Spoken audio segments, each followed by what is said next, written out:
افلا یعلم اذا بعثر ما فی القبور وحصل ما فی الصدور ان ربهم بهم یومئذ لخبیر افلا یعلم اذا بعثر ما فی القبور۔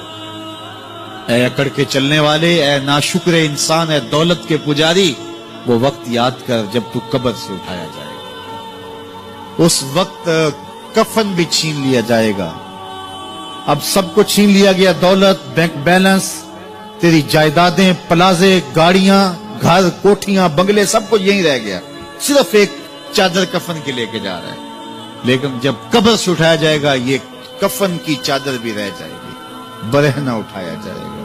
اللہ اکبر! نہ پاؤں میں جوتے، نہ سر پہ پگڑی، نہ بدن پہ کپڑا، برہنہ اٹھایا جائے گا۔ سیدہ عائشہ رضی اللہ تعالیٰ عنہ نے سنا تو کانپنے لگی، عرض کی حضور قبر سے برہنہ اٹھائے جائیں گے تو ایک دوسرے سے حیا نہیں آئے گی؟ فرمایا عائشہ معاملہ اس سے بھی آگے ہے، کسی کو ہوش ہوگی تو حیا آئے گی، ہوش اڑے ہوئے ہوں گے، خوف قیامت طاری ہوگا، قبروں سے یوں لوگ اٹھائے جائیں گے۔ افلا یعلم اذا بعثر ما فی القبور۔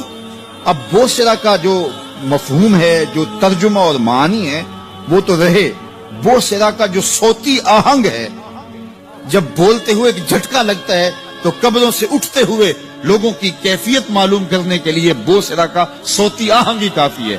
افلا یعلم اذا بعثر ما فی القبور وحصل ما فی الصدور۔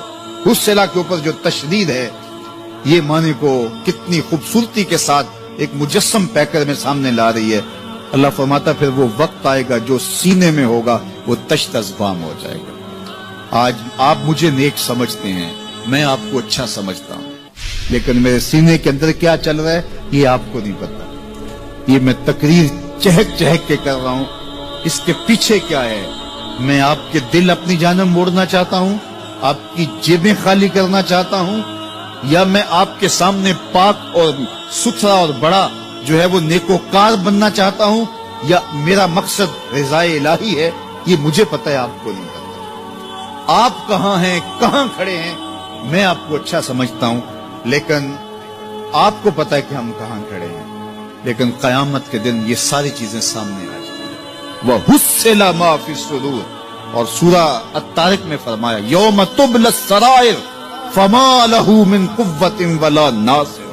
اس دن سارے راز کھول دیے جائیں گے اور کوئی طاقت نہیں ہوگی جو ان رازوں کو کھلنے سے روک سکے گا۔ آج طاقتور کی بات نہیں کھلتی اور کمزور کی بات اچھال دی جاتی ہے، لیکن وہ وقت آنے والا ہے یوم تبلی السرائر فما لہ من قوت ولا ناصر۔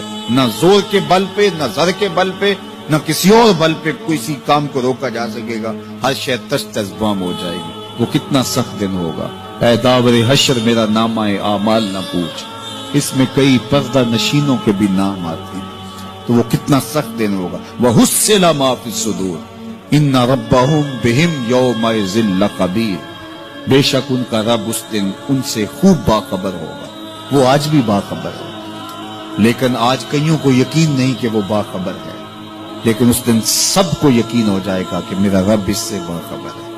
جب پرانی تصویریں چلنا شروع ہو جائیں گی، جب ساری ویڈیو سامنے آ جائے گی، زندگی میں جو جو کیا، تنہائی میں، اعلانیاں، خفیہ، جہاں جہاں جو کیا، داد عیش دی، سب کچھ تشت ازبام ہوگا۔ سب کچھ جو ہے وہ سکرین پہ چل رہا ہوگا، کوئی چیز بھی تشت ازبام ہونے سے نہیں رہ جائے گی۔ تو پھر بندہ کہے گا اوہو یہ تو سب میرے مالک کو پتا تھا، لوگوں کی نظروں سے چھپ سکا، رب کی نگاہوں سے تو نہیں چھپ سکا۔ اس کی نگاہوں سے کون چھپ سکتا ہے؟ یہ یقین آج اپنی روحوں میں اتار لو، اچھی طرح سے جذب کر لو۔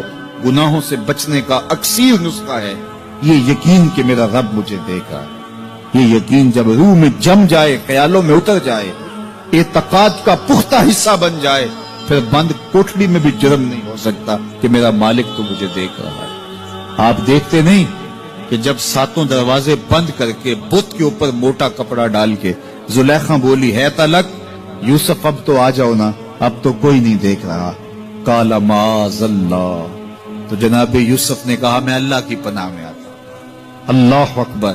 تو دروازے بند کر کے لوگوں کی نظروں سے چھپ گئی ہے، اور بے نور آنکھیں رکھنے والے اس پتھر کے بت سے بھی حیا کرتی ہے اور اس پہ بھی پردہ ڈال لیا ہے.